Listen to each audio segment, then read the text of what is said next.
capítulo de trastornos hemodinámicos.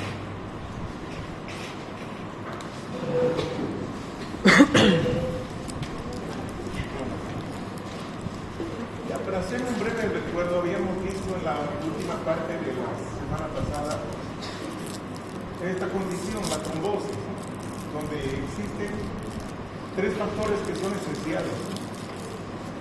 Y hemos visto la lesión endotelial, el flujo anómalo, el flujo sanguíneo anómalo, éstasis, turbulencia, dijimos. Nos faltaba hablar sobre hipercoagulabilidad. Bien. Este tipo de estados de hipercoagulabilidad contribuyen con menor frecuencia a la trombosis. Entonces, existen causas genéticas como ser mutaciones, sobre todo del gen que codifica el factor 5 de la coagulación y el gen que codifica a la protrombina, ¿sí? Que son importantísimas para la hemostasia, ¿no es cierto? Entonces, estas dos son las causas hereditarias más frecuentes. Entre las causas adquiridas pueden ser de alto riesgo, dice acá, como las inmovilizaciones prolongadas, el caso de enfermos con infarto de miocardio, cáncer, cirugías bastante, digamos, aparatosas, quemaduras graves, lo mismo que las fracturas, ¿no? Entonces son de alto riesgo. Y de bajo riesgo están el consumo de anticonceptivos orales, ¿sí?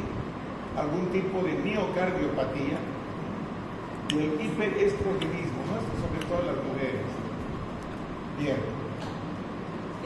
Doctor, ¿ese anticonceptivo puede causar coagulación también? ¿Perdón? Los anticonceptivos pueden causar Claro. coagulación a largo plazo. Sí. La morfología de los trombos, ¿sí? Estos trombos, como hemos visto, que se pueden desarrollar en cualquier parte del sistema cardiovascular, ya sea en el corazón, en las arterias, en las venas. La estructura de un trombo es donde se adhiere a la pared del vaso, es una zona de firme adherencia, ¿sí? Que está adherido justamente, por eso se llama así, la cabeza de la que está adherida, y una cola que tiene una longitud variable. Entonces, entre estos tenemos a los trombos arteriales o cardíacos, aquellos que se originan en las arterias o el corazón. Comienzan generalmente en un sitio de lesión endotelial o de turbulencia, eso ya hemos visto, ¿no? En el corazón o en la aorta, el corazón donde están las cavidades, son espacios bastante grandes, ¿no es cierto? Lo mismo que la aorta es una arteria de gran calibre, ¿sí? Bueno, entonces estos trombos arteriales también se denominan trombos grises, ¿sí? Entonces, a simple vista, es posible ver unas estriaciones en el coágulo. Entonces, estas se han llamado las líneas de sangre, ahí están. Y se forman por la acción del flujo sanguíneo. Los trombos cardíacos, los trombos que se originan en las cámaras cardíacas, esto generalmente es por contracción anormal del miocardio, o en arterias de gran calibre, ¿no? Por arteriosclerosis, o bien aneurismas. Los aneurismas son dilataciones anormales, ¿sí? Del calibre de la arteria. Entonces, estos que se originan en grandes espacios como las cámaras cardíacas o en arterias muy dilatadas, se les llama trombos murales o de tipo mural, ¿sí? Mural. Ya no son obstructivos, ¿no? Se llaman murales porque como es amplia el ambiente donde se originan, parece que están pegaditos a la pared, por eso se llaman murales, ¿no? De muro viene eso. En arterias menores por lo general son oclusivos, como el calibre es menor, entonces el trombo también ocluye a veces totalmente, o a veces deja un poco de espacio, ¿no? Esos son los suboclusivos. Entonces, estos que son oclusivos y en arterias de menor calibre son los que se presentan con mayor frecuencia. Bien. En el sistema venoso, la trombosis venosa o la plebotrombosis. Comienzan característicamente en lugares de éxtasis, ¿no? Donde hay un ralentizamiento, ¿sí? Entonces, estos, una vez que se adhieren, la colita sigue la dirección del flujo sanguíneo, ¿sí? Sigue al flujo sanguíneo. Estos sí son de aspecto rojo violáceo. El aspecto del coágulo sanguíneo mismo, es así, eso se los ve. También por lo general son oclusivos y contienen abundantes eritrocitos. Por eso también se les ha llamado trombos rojos de éxtasis. Este tipo de trombosis venosa afecta más a las venas de miembros inferiores, en un 90% de los casos. Miren ustedes, 90% de los casos. Ahí tenemos, ¿no? Un trombo, ahí está la zona de la cabeza, ¿sí? Acá se ve que todavía hay bastante acumulación de eritrocitos, ¿sí? Ahí la zona de adhesión, ¿no? De adherencia. Ahí está la cola, que se introduce, miren. Aquí es de color gris, miren. Entonces, este es un trombo arterial, ¿sí? Es una coagulación de sangre. ¿Perdón? Es la coagulación de la sangre. ¿Qué es un coágulo, dígame? Coágulo de sangre. No. Hábleme con propiedad. ¿Qué es la sangre? ¿Qué es el coágulo?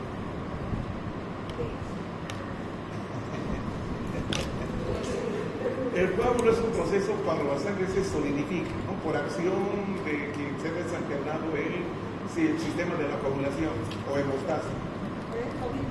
No, pues no es la sangre, usted me dijo es la sangre. No, es una coagulación. Bueno, es la sangre. inflamada. Déjeme pasar clase, por favor. Bueno, acá tenemos, miren, un trombo. Un trombo, ¿cierto? Ahí estamos viendo. Sigue el molde de la forma del vaso. Ahí estamos viendo de acá de color gris.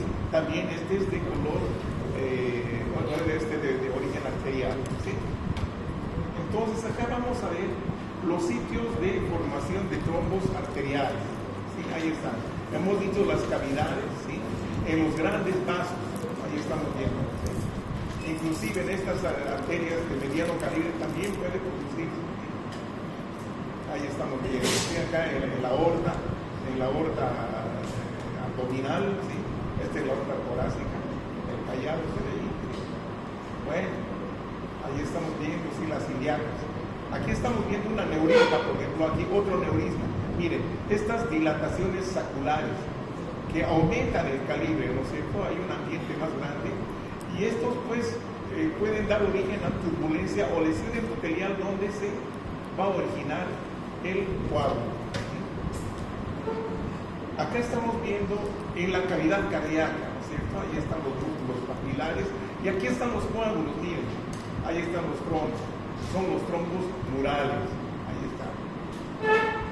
El aspecto es bastante notable, ¿no? Son grises a gris pálido. ¿Ya? Aquí estamos viendo otro, miren, acá, este es en una orejuela, en una aurícula, ahí vemos, ¿sí? Claro, pálido, el cuadro, trombo mural. Esta mediante imagenología, ¿sí? Se ha visto, aquí está el transcurso de una arteria, pero miren esta zona de dilatación, que acá se puede ver mejor, ¿cierto? Estos son los aneurismas. Entonces, en estos aneurismas también, cuando hay formación de trombos, son trombos de tipo mural, trombos de tipo mural, ¿sí? Bueno, aquí estamos viendo la histología. ¿Ya? La pared, esta es una vena más que una arteria, es una vena, ¿cierto? Donde vemos acá el trombo, que es un coágulo, ¿cierto? Pero es un trombo suboclusivo porque deja espacio todavía para que pueda circular la sangre, ¿sí? Aquí estamos viendo una arterita pequeña, ¿sí? Una arterita. Ahí está la pared. Y el trombo que está tapando totalmente, ocluyendo totalmente la luz del vaso, ¿no es cierto? De esta arteria pequeña. Entonces, en vasos pequeños, en arterias pequeñas, la mayoría son oclusivos. Producen un stop del aporte sanguíneo al tejido tributario, digamos, ¿no es cierto? Bueno, aquí estamos viendo, este es corazón. Aquí hay una arteria pequeña, donde vemos un trombo también oclusivo. ¿Ya? acá parece que se ha retraído. Esto es con la técnica a veces con la técnica histológica, ¿sí? Por la fijación generalmente, se retrae un poco el coágulo y parece que fuese suboclusivo, pero en vasos pequeños, en arterias pequeñas, por lo general son oclusivos. Aquí estamos viendo en el pulmón, ¿no es cierto? Una arteria pulmonar con un trombo, ahí está. ¿Sí? Estos trombos son grises porque tienen mayor cantidad de fibrina, leucocitos, y a veces los leucocitos y las plaquetas por el flujo sanguíneo tienden a agruparse, digamos así, en especie de capas, ¿no es cierto? Estas las que se van a formar las líneas de sangre que les decía. Aquí vemos microscópicamente las líneas de sangre.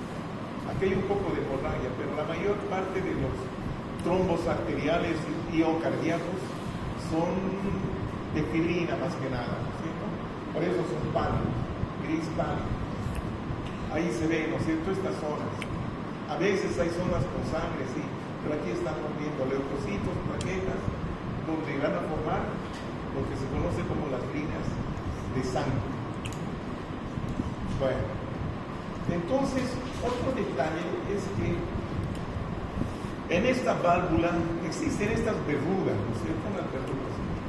El origen puede ser variable también, ¿no? Pero se forman estas verrugas, bastante, digamos, friables, ¿no?, suaves. Entonces, este es el caso de una endocarditis vegetante.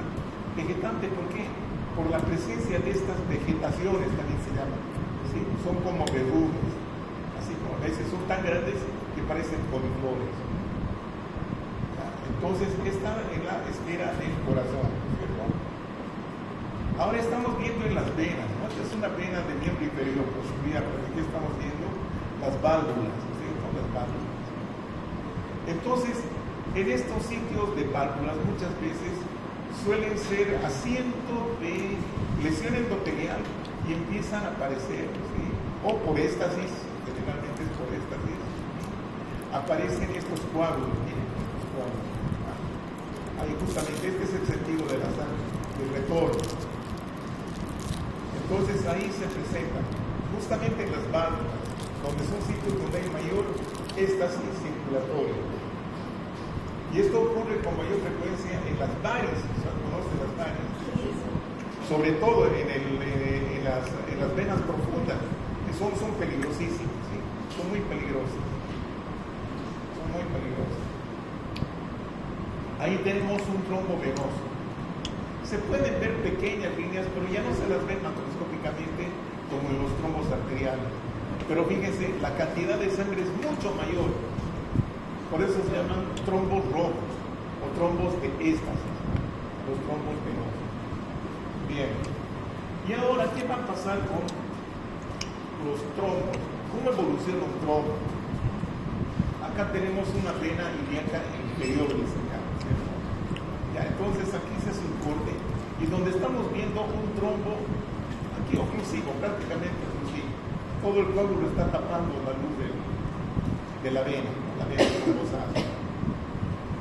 Entonces, ¿qué destino puede seguir, ¿no? ¿Qué caminos puede seguir este trombo? ¿Cómo evoluciona? Digamos, la más favorable es cuando entran en juego el sistema fibrinolítico. Entonces es posible que disuelva totalmente, ¿sí?, totalmente el coágulo, y esto quede totalmente, ya le hemos restituido íntegramente. Otro detalle es que muchas veces la cola se parte, y queda un coagulito, la colita está circulando también, ¿no es cierto?, a un sitio donde haya menor calibre, entonces ahí se impacta. Entonces, esa partecita que se ha desprendido se llama émbolo. Entonces, cuando se impacta en algún sitio, generalmente es el pulmón. Piensen ustedes, chicos, en la circulación venosa va de... ¿dónde comienza? En el territorio capilar, ¿no es cierto?, el extremo venoso. Poco a poco se va agrandando, ¿no es cierto?, hasta llegar a las grandes venas, corazón, paso del corazón, y vuelve a recapilarizarse a nivel de. Después del corazón derecho, ¿dónde va? ¿Dónde va el corazón derecho? A las arterias pulmonares. Claro, ¿y dónde va? Las arterias pulmonares de las Arterias pulmonares, ¿dónde va a ir?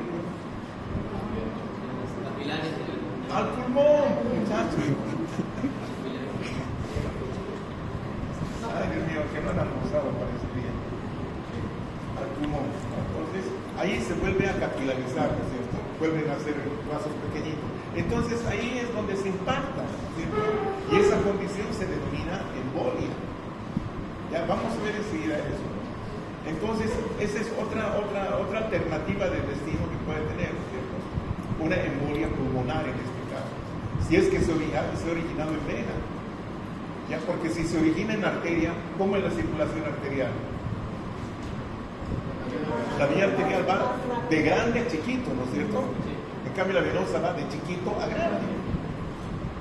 Entonces, ¿dónde creen ustedes que si un émbolo que se origina, digamos, en una cámara, en una válvula cardíaca, ¿dónde creen que se va a impactar?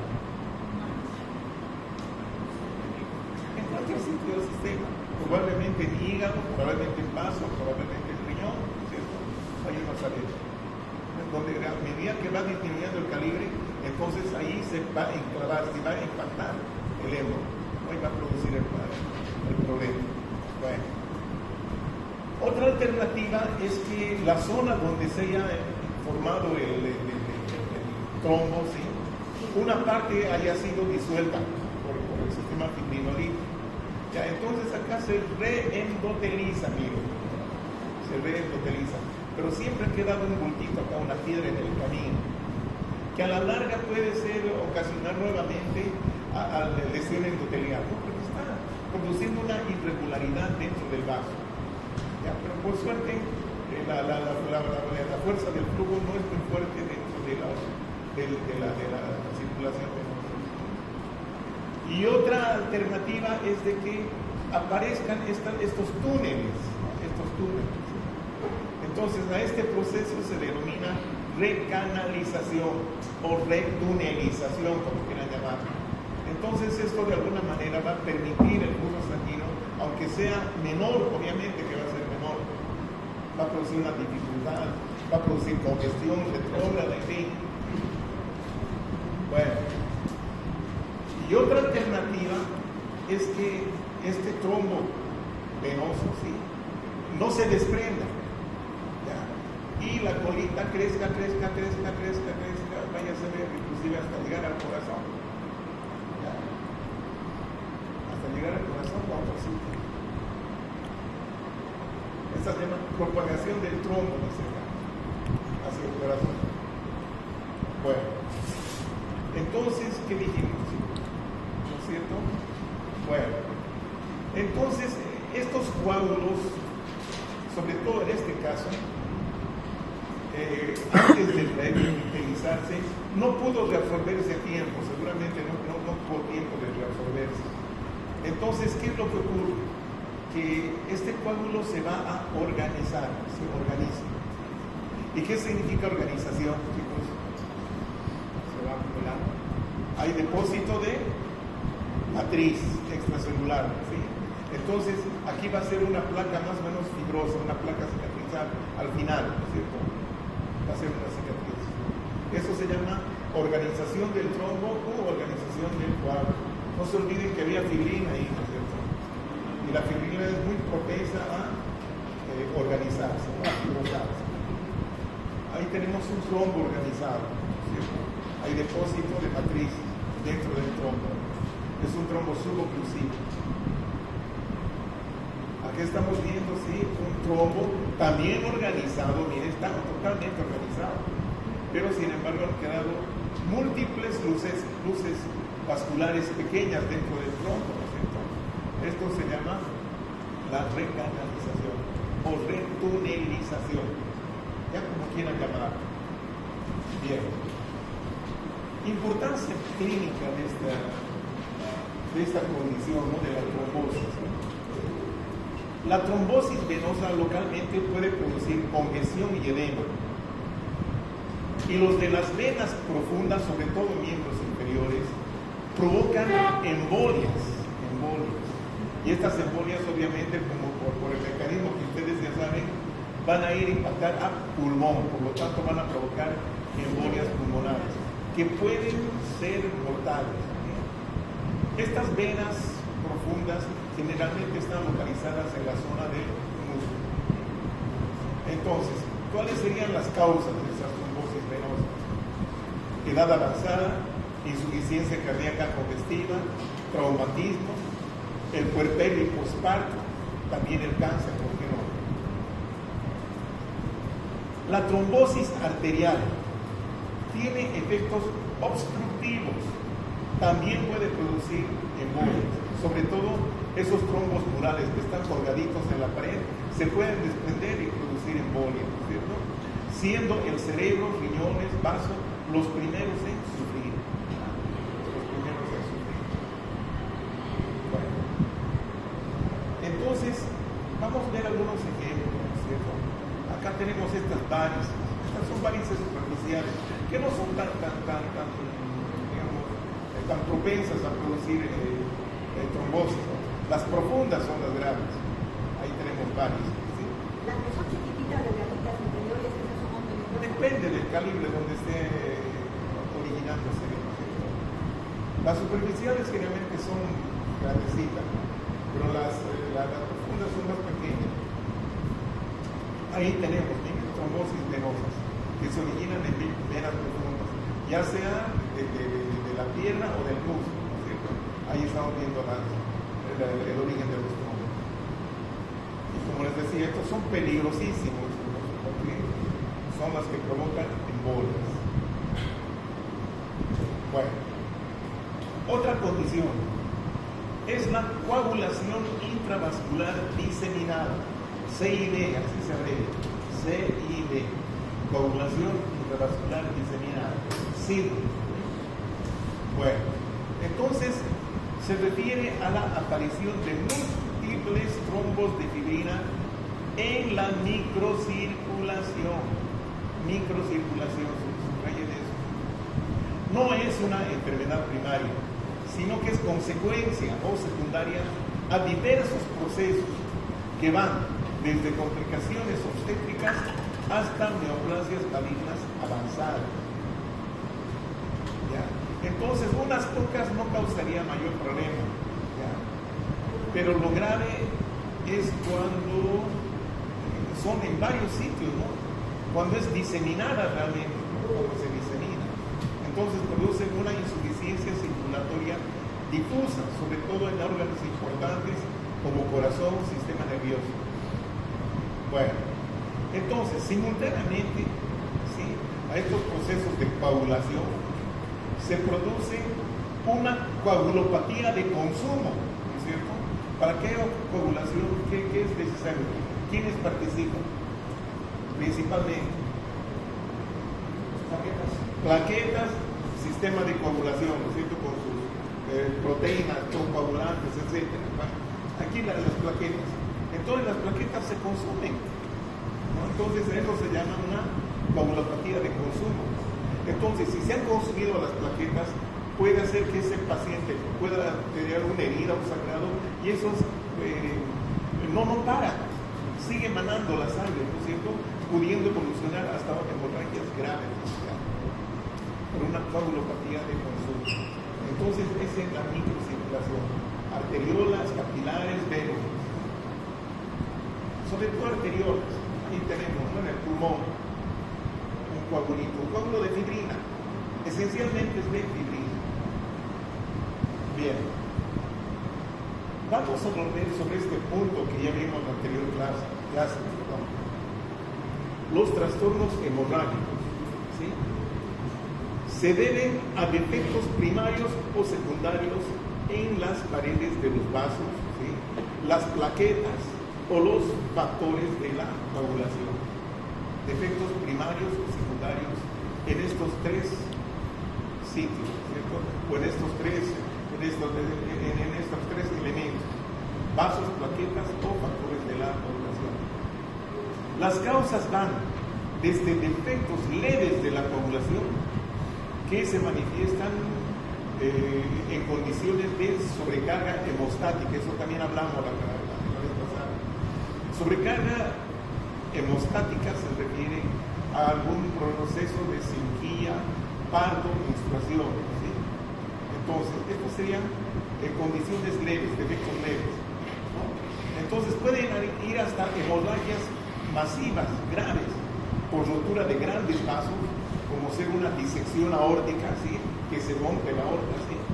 Un aneurisma que se rompe también a nivel de la aorta, o una rotura de la pared del corazón a causa de un infarto complicado, infarto complicado. Entonces hay hemorragias masivas graves, donde pone en serio riesgo la vida del paciente, ¿sí?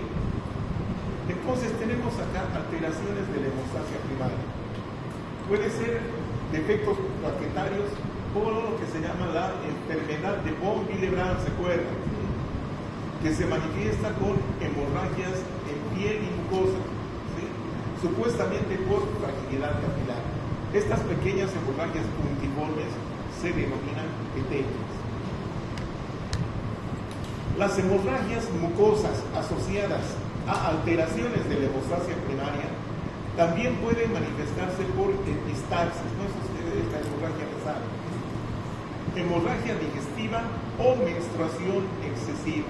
Eso se llama menorragia. Una grave complicación de la trombocitopenia. ¿Qué es la trombocitopenia? Es el número disminuido de trombocitos, ¿sí? Es la hemorragia intracerebral que puede resultar mortal. Una complicación de la trombocitopenia, disminución de la cantidad total de plaquetas. Bueno. Entonces ahí tenemos las petequias, miren, petequias, hemorragias puntiformes entre 1 a 2 milímetros. Luego tenemos unas hemorragias un poquito más grandes, más grandes, que son las púrpuras, mayor a 3 milímetros. Ahí tenemos una placa de púrpura y otra petequia. Aquí vemos petequias y púrpuras también en algún sitio por acá, a nivel de intestino delgado, ¿no? En la serosa del intestino delgado. Bien. Las alteraciones de la hemostasia secundaria generalmente se deben a defectos de coagulación, de la coagulación. Se manifiesta por hemorragias en partes blandas o articulaciones. Son características de una condición que es bastante rara, ¿no? Que se llama la hemofilia, donde hay una ausencia de ciertos factores de coagulación que no permite que el flujo de sangre se detenga, ¿no? En un vaso dañado. Bien. Las alteraciones generalizadas con afectación de vasos pequeños se expresan como, entre comillas, ¿no? La púrpura palpable y equimosis, que también son hemorragias pero más grandes, ¿cierto? Entre 1 a 2 centímetros. En la púrpura y equimosis, el volumen de sangre extravasada puede ser lo suficientemente grande para crear una masa de sangre palpable, ¿sí? Conocida como hematoma. ¿No? El hematoma es una acumulación de sangre, una acumulación localizada de sangre.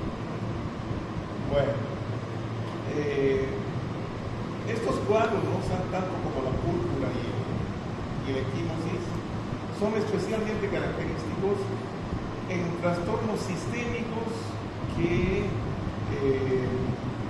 dañan a los vasos pequeños, ¿no? Los pequeños vasos sanguíneos. Por ejemplo, la vasculitis, ¿no? Las vasculitis, que provocan fragilidad capilar de los vasos. Otras condiciones serían la amiloidosis, ¿no? La amiloidosis es el acúmulo de una proteína mal sintetizada que se llama amiloide, que ocurre en enfermedades crónicas o bien en el cáncer también. Y el escorbuto.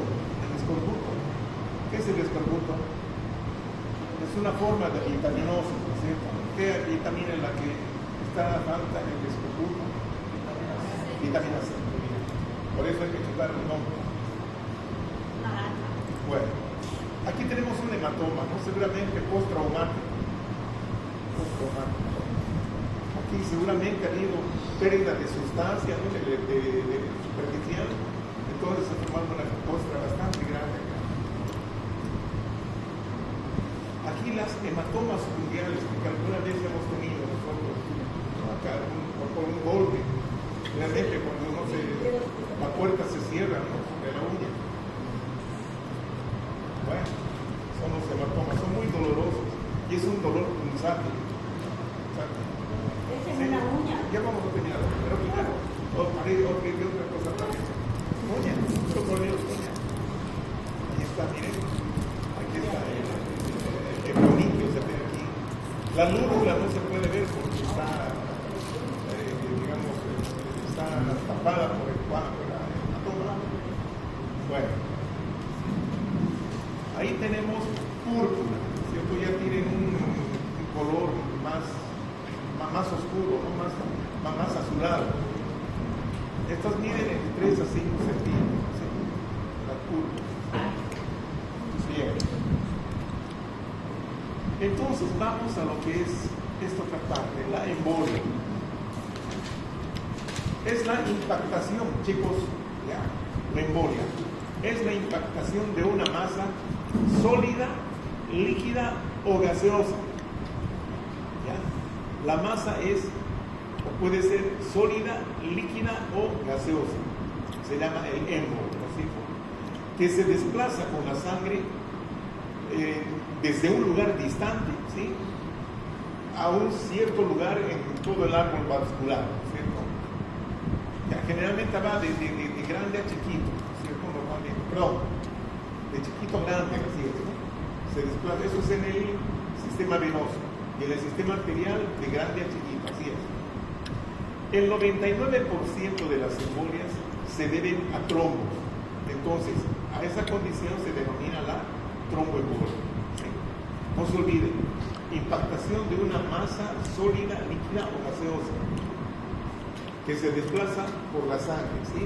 Hasta un lugar distante de su origen, punto. Ya, en el árbol vascular, seguro que sí. Las consecuencias dependen del aporte de una circulación colateral que pueda tener ese órgano que está sufriendo. La vulnerabilidad de los tejidos a la isquemia, a la falta de oxígeno. Los más vulnerables son el cerebro y el corazón, ¿cierto? También depende del calibre del vaso que haya sido impactado por el émbolo, ¿verdad? Bueno, entonces vamos a ir viendo todo este proceso de embolismo, ¿no? Bien, la embolia pulmonar es por lo demás poco común, ¿sí? En más del 95% de los casos proceden de venas profundas de miembros inferiores. Ahí llegan los émbolos en el pulmón. La mayoría, entre un 60 a 80%, son pequeñas y silentes, o sea que no causan sintomatología. La obstrucción embólica de arterias medianas, ¿ya? Con la rotura vascular consiguiente, que puede romper el vaso, ¿sí? Puede provocar una hemorragia pulmonar, ¿sí? Pero no suele causar infartos pulmonares. ¿Por qué? Porque, para empezar, el pulmón es un órgano bastante suave, ¿no? Parece esponja. Esponjoso. Claro, y además tiene la particularidad de la doble circulación, ¿no? Tiene una circulación colateral bastante fácil de restituir. Entonces los infartos son algo raros en el pulmón, pero puede haber. En arteriolas pequeñas y terminales, esas sí pueden causar infartos, ¿sí? Si más del 60% de la función pulmonar está comprometida, se puede producir una muerte súbita. Esto puede ocurrir en una hipertensión pulmonar o un colapso cardiovascular, ¿verdad? Ya, entonces ahí está el problema, ¿no es cierto? Esto ocurre generalmente en lo que se llama las embolias masivas, las embolias masivas del pulmón, que llegan gran cantidad de embolitos, sobre todo desde las venas profundas de miembros inferiores. Ahí estamos tromboembolia pulmonar, miren, que se ha originado en miembros inferiores, se distribuye, miren, en ambos pulmones, ¿no? A través de los vasos que llegan al pulmón. Tromboembolia pulmonar. Y muchas veces estos émbolos llegan hasta una bifurcación y miren, tapan las dos partes. Estas se llaman los émbolos cabalgantes o émbolos en silla de montar. ¿Sí? Entonces, ese es el tromboembolia. ¿Qué pasó? La tromboembolia pulmonar. Tromboembolia pulmonar. O embolismo pulmonar. Embolismo pulmonar. El tromboembolismo sistémico. Alrededor del 80% de los casos del tromboembolismo sistémico se originan en trombos murales intracardíacos. El resto tiene su origen en aneurismas aórticos, placas ateroscleróticas, vegetaciones valvulares en el corazón, ¿sí? Y también algunos trombos venosos. Aquí se habla de una embolia paradójica.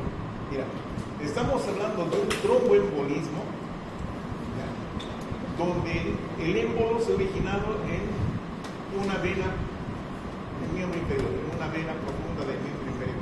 ¿Cómo explican eso?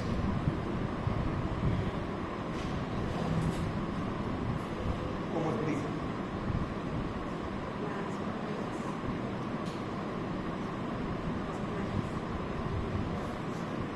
Es ilógico, ¿no?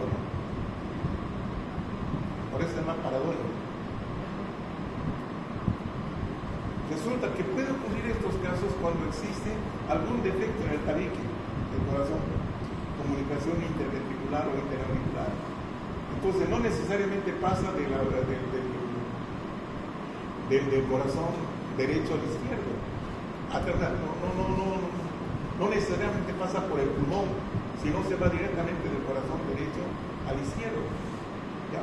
Por esos defectos, ¿sí?, del tabique, por esta persistencia del agujero, del agujero oval, etcétera, etcétera, etcétera. Entonces el émbolo se pasa al otro lado, ahí mismo, hace un shortcut y bueno, pasa a la circulación sistémica y se imparte en cualquier lugar. Bueno, entonces ahí está la explicación. ¿Ya? Y un 10 a 15% son de origen desconocido. Embolia sistémica, sitios de impactación. ¿Sí? Miembros inferiores unos 75%, cerebro 10%, las vísceras 10% y miembros superiores 5%. Bueno, ese, digamos, es las consecuencias, ¿no? La expresión clínica de este problema. Ahí tenemos, ¿no?, que es el diploma. Ahí estamos viendo el bolito. Aquí está abierta ya la técnica. Después en la mesentérica. Aquí estamos viendo, ¿sí?, un émbolo que se ha detenido, ¿sí?, en esta plaquita aterosclerótica en los vasos del cerebro, ¿no?, de la base del cerebro. Ahí se detuvo el embolito, produciendo una zona de infarto cerebral. Entonces, todos estos embolitos que hemos visto son émbolos sólidos, que son coágulos sólidos. Pero hemos dicho que puede la masa ser sólida, líquida o gaseosa. Bueno, aquí tenemos el embolismo graso, que también es sólido, ¿no es cierto? Es la segunda causa de embolismo después de la trombosis, el embolismo graso, después de la tromboembolia, si ustedes quieren.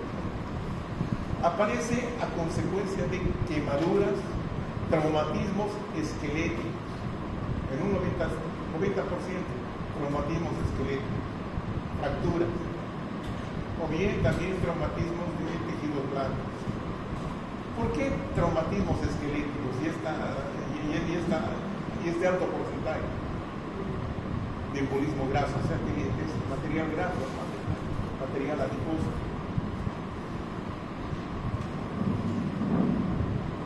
No se olviden que en la médula ósea hay bastante tejido graso, sobre todo cuando ya la médula ósea está inactiva, de médula ósea roja se transforma en médula ósea blanca o amarilla, que es grasa pura.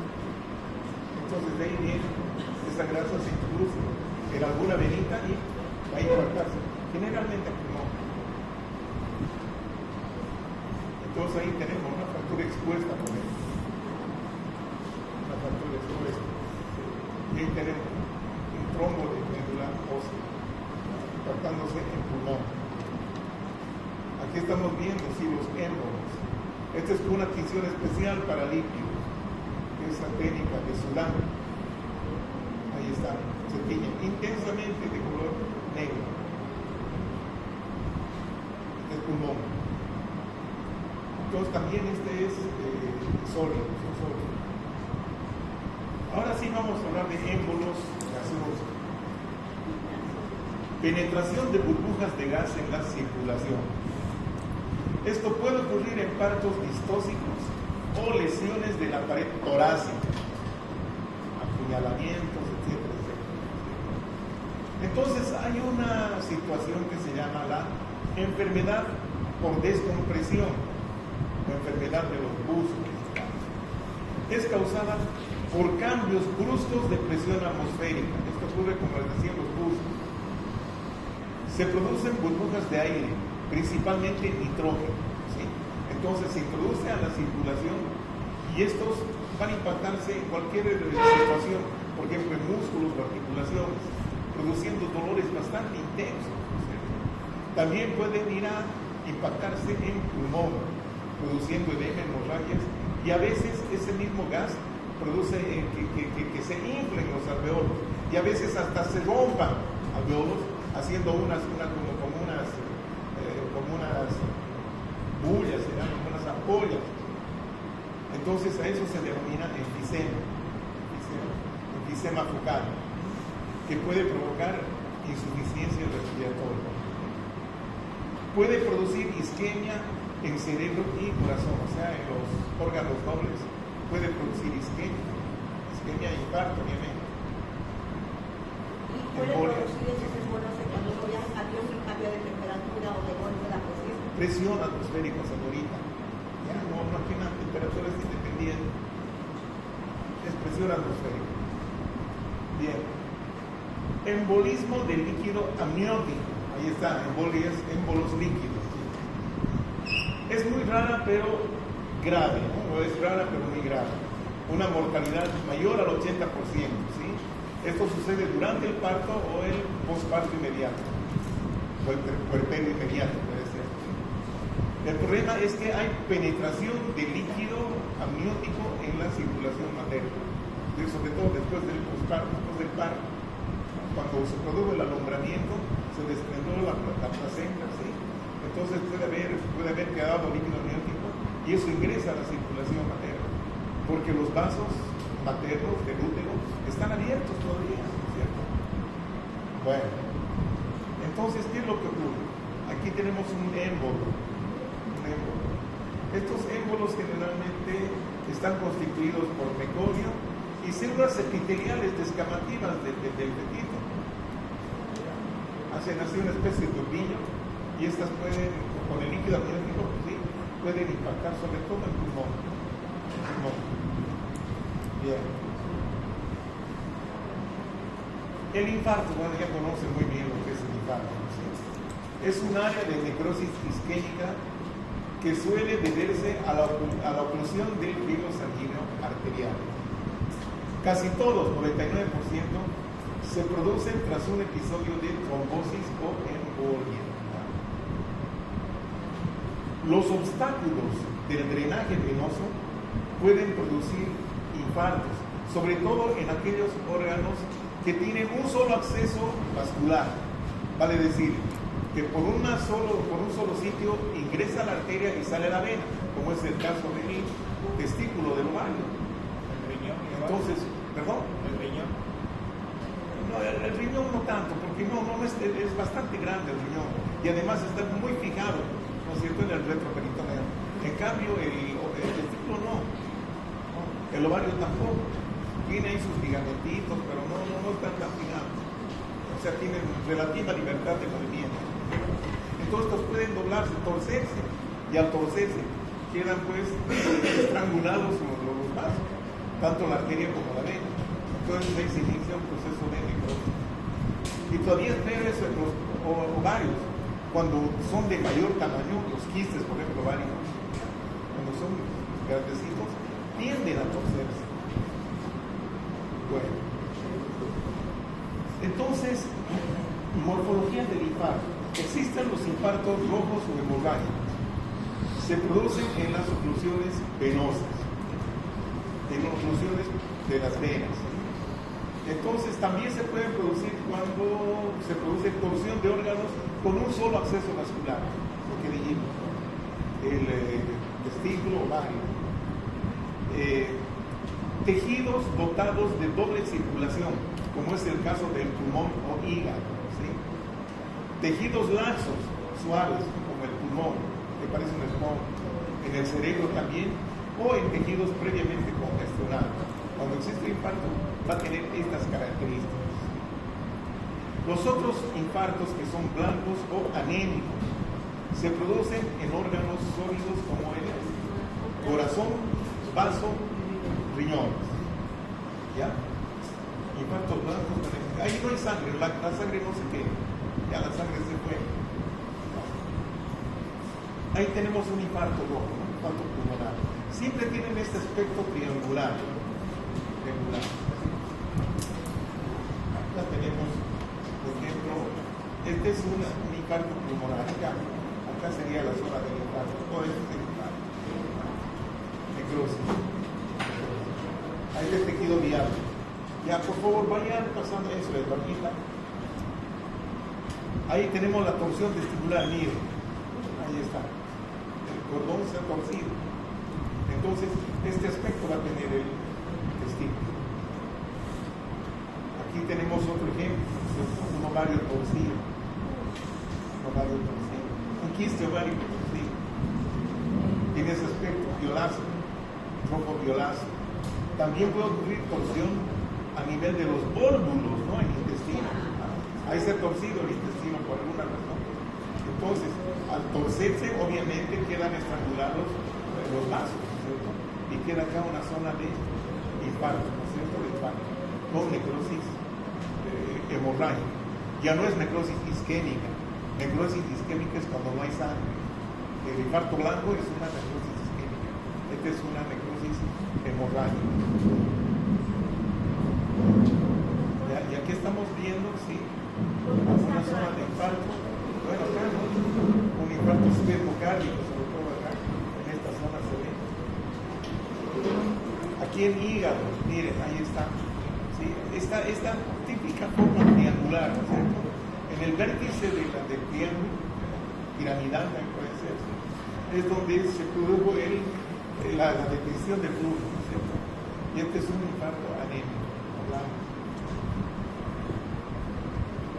Acá tenemos un infarto activo de riñón. Miren, toda esta zona, obviamente, se ha necrosado, pero ha superado el paciente. Entonces, esta zona se ha reparado mediante cicatrización. Y quedó esta zona deprimida, así cicatrizada. Bueno, entonces con esto terminamos nuestro tema de trastornos hemodinámicos.